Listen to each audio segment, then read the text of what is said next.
How's it going, guys? Mick Ambrose from All About Tech back for another video. Today I want to talk about Electroneum once again. It is what the majority of my subscribers want to see. And I have an interesting video for you guys today. Today I want to talk about the transaction system and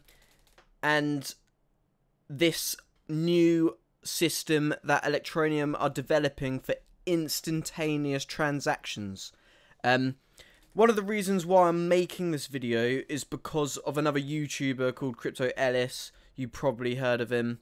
Well, if you follow Electroneum, you probably would have heard from him because you would have watched his videos, because he used to do videos about Electroneum, giving it hype and stuff. Basically, P2P Cryptos has already done a video on it, and first of all I want to say a massive congratulations to him for giving such an intelligent response to his video. Basically, he did a video where he the title was Electroneum, I sold it all, and I watched his video on that, and it was a bit immature. It was uninformed in the sense that he didn't actually know all the facts, and he complained about three main things. The first one was, his words were, I'm just fed up of seeing this app store coming soon for iPhones.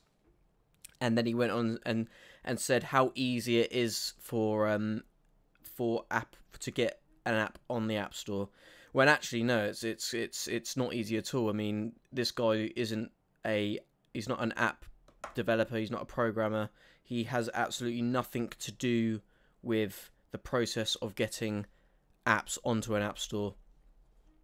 And as we all know, Apple are really anal when it comes to cryptocurrency apps. And so they should be, to be fair. I mean, if you look at the Android Play Store, there's a lot of shit on it. And whilst there are terrible apps on the App Store, but nowhere near in comparison to the Play Store on Android. Literally on Android, it's much easier to get an app onto the App Store. Also, Apple are probably having to go through so many different apps related to cryptocurrency, and because they have to look into it so far because of the potential scams and stuff, they've got to audit every single app before it goes on the App Store. So it's just immature impatience in terms of that. I can understand why Apple users will be frustrated by it, but at the same time, there's nothing more that Electroneum can do about it. I mean, you can't just keep grilling Apple, otherwise that would just annoy them, and they'll end up being pushed back down further and further and further. And you just want to let things happen naturally. Not only that, the majority of the users that Electroneum are going for are all Android based. I've said that in a previous video. Apple users make up a tiny number of users compared to the Android market. So it's not the worst thing in the world. Like, that it hasn't happened yet. It's not the end of the world that it hasn't happened yet. It will eventually happen. You just got to be patient with it. And my heart does go out to all those Apple users that want to be using the mining app like they should, because the app is ready.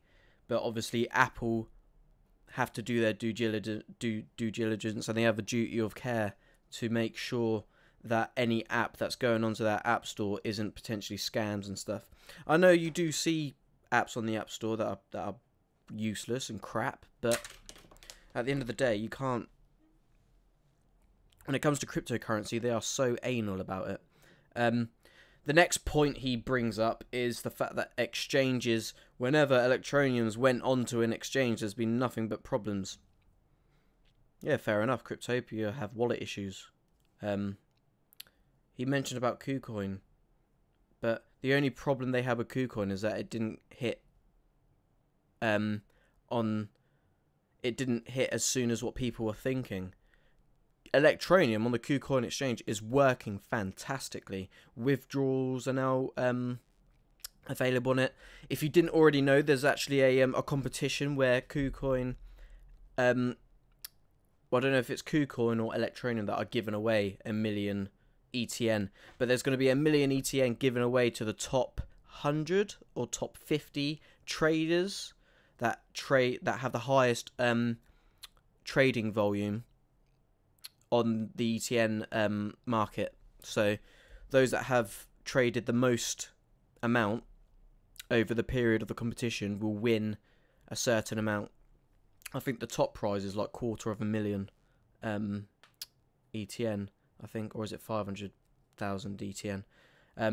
You can look at their website. It's literally it was plastered all over the homepage of their website. But yeah, in terms of exchanges, yeah, it's been slow. But if you're going to be impatient about it, then sell. It's if you're not patient with it, then that's completely your decision. But yeah, that's all I have to say on that one. The next thing, and this one annoys me a little bit because it shows, and P2P Cryptos, Ray put it out there, and it just shows that he didn't prepare, and he didn't actually get his facts right, is the fact that he's saying about $30 a month isn't enough for people per month mining. Well, in some of the developing countries around the world, some of these people live off a few dollars a day.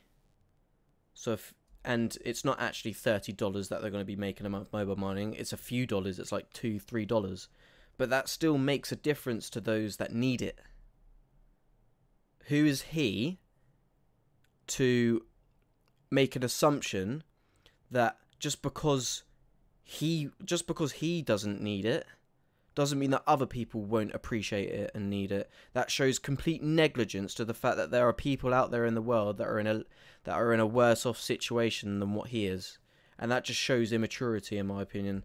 And it's quite disrespectful as well, in my opinion. I'd never go around saying something like that. Oh, these people need more than that. I mean, obviously everybody could do with a little bit more. But who is he to determine what is enough for people? I mean, a few dollars a month, people will still be grateful about that. People will be loving that, and he's in no position to say anything in regards to that. In my personal opinion, I don't know how other people feel on that. Obviously, it used to be that it was going to be like $20 to $30 a month, but it's come down since obviously how popular it's become. But no, that's all I have to say on that. It's not really, it's not something I liked when I heard him say that, which brings me on to my next point, and this also shows a complete ignorance and lack of knowledge and lack of research when it comes to getting his facts right about Electroneum. And that's that he was complaining about transaction speeds. He's like, oh, it took me like 20 minutes to send my Electroneum from A to B, and that they need to do better. Transaction speeds can definitely be better. I mean, obviously, at the moment, with the KuCoin competition, the trading volume at the moment is quite high, and there's a lot of transactions going on. Whether that has anything to do with the actual decentralized blockchain, I don't know, or if it's just to do with KuCoin's centralized system. But still, there's a lot of transactions going on the Electroneum blockchain. Let's appreciate that. Let's also appreciate that the value's gone down a little bit. So maybe there's less miners actually mining on PC because it's actually not proven to be as profitable as it was before. But the biggest ignorance to it is the fact that Richard Ellis, in his Facebook Live video, which, if you haven't checked out, go check it out, and I think it's around the half an hour mark into the video. It's around in between the 30 and 33rd minute, I think he starts to talk about it. He starts to talk about this new Lightning transaction system that they are developing. The pure concept's down and they've started developing it. It's not quite ready, but they are producing it. That they're going to have, so they have their decentralized blockchain that processes all its transactions and records it on the ledger, and that's awesome, and that can take well, the last time I sent money was last week. Yeah, I sent some Electroneum last week when I did my transactions on KuCoin to get to know KuCoin and do as a bit of a review of it, and it didn't take any longer than 10 minutes. Now, for a vendor and a retailer, 10 minutes still isn't good enough, and they've developed a system where they will use their centralized server where they have their online wallet and their website and stuff. They're going to have a centralized server that will pick up transactions and put it in a queue so that you can go to the shop, buy a drink with your ETN, and it instantly recognizes it. It takes it out of your wallet, or it processes it to have it queued to come out of your wallet, so then you can actually leave that store with that product instantly. And then the transaction will eventually go through on the blockchain. Now, the fact that he's just gone out and said that that transactions are too slow, they need to do better, well, that's exactly what they're doing. And they've announced that they're doing it, and he's still been... I'm sure he would have... Surely, as someone that was covering Electroneum in the past, that he picked that up. I find it ridiculous how he can use that as a reason why he sold all of his Electroneum when they're developing a lightning fast system, and that is a really good concept as well. A really good concept. Have a centralized. It's not decentralized. It's centralized to put your transactions in a queue so that you can instantly have that transaction technically completed, because you can leave wherever it is that you've bought something from with the product, and it'll eventually go through autonomously. That's a brilliant concept, and the fact that he's ignored it, and it just baffles me, to be honest. So yeah, the video was a bit pointless. Now, it's completely up to him if he ends up getting back into Electroneum in the future. I don't think he should be covering content on it anymore, because he's clearly not getting the actual facts about it. If he's gonna cover a topic, cover the topic with all the facts. I mean, I've come out today and I've said, yeah, they've had exchange issues, but they're sorting them. Yeah, their transactions aren't lightning fast, but they're working on something.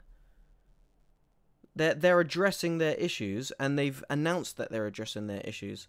So yeah, check out the video on Facebook that Electroneum put out. It was the live Facebook kind of like Q&A that Richard Ellis did, and have a look at it, because he does talk about it. He talks about many things in it which are really important, and people should watch it.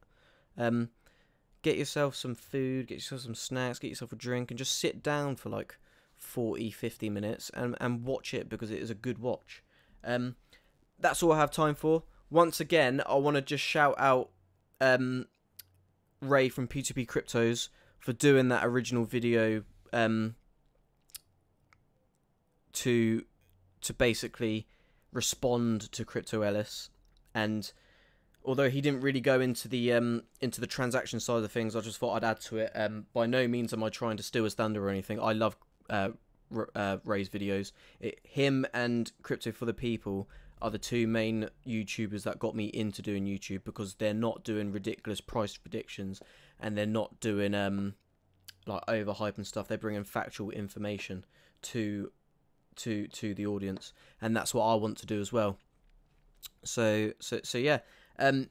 If you like this video, give it a like, comment down below, have a discussion on it. All comments are welcome, and as long as it's not inappropriate and insulting to others, like whilst having a discussion, respect each other. And yeah. If you haven't checked out my video from yesterday, Envion, they're a cryptocurrency that are looking to try and solve the problem of electricity usage within mining. So it's a cool video, and they're a cool company. So check that out for the future. And yeah, that's it. I'll check you guys out in the next video. Subscribe to the channel for more content. See you later, guys. Have a good evening.